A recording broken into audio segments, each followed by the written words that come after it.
By the time I got to be a lawyer, Judge Jackson actually had already retired. He retired the same year that I got my license to practice. And a year after that, I went to work for the county prosecutor's office, and I found out at that point that he was so respected by his peers, as Judge Moore has already pointed out, that they had asked him to become a quote-unquote visiting judge, which was really a euphemism, because Judge Jackson was here every day. He was here when the rest of them were here. Okay. And he was here in the morning, and he was here later in the evening. He was here until the job got done. He was an exemplary individual, and he handled the overflow cases, the cases that nobody else really wanted to handle.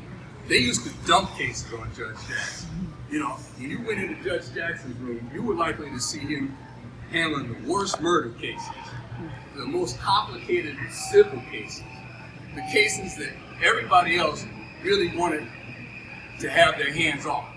This statute is here because of about a 10-year campaign that was waged by his nieces to both get it constructed and then to get it placed here.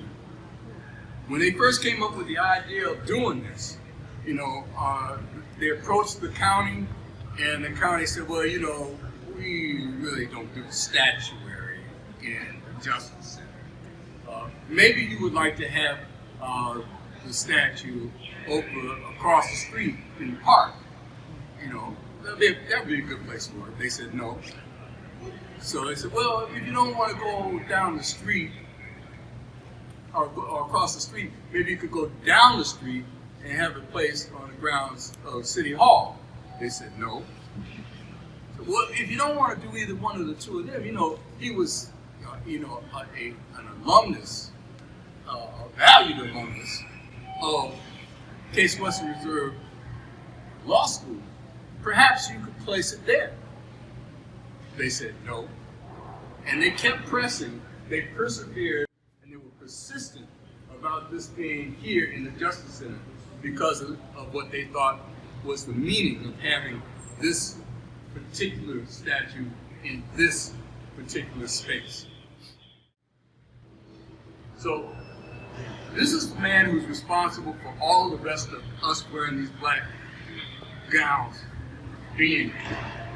I did a rough count, and just here in Cuyahoga County alone, there are 65 of us who have served on one bench or another. All of us, each and every one of us, owes our career to this man who was like the little engine that could. I think I can, I think I can, I think I can. I knew it would, I knew it would, I knew it would, I knew it would.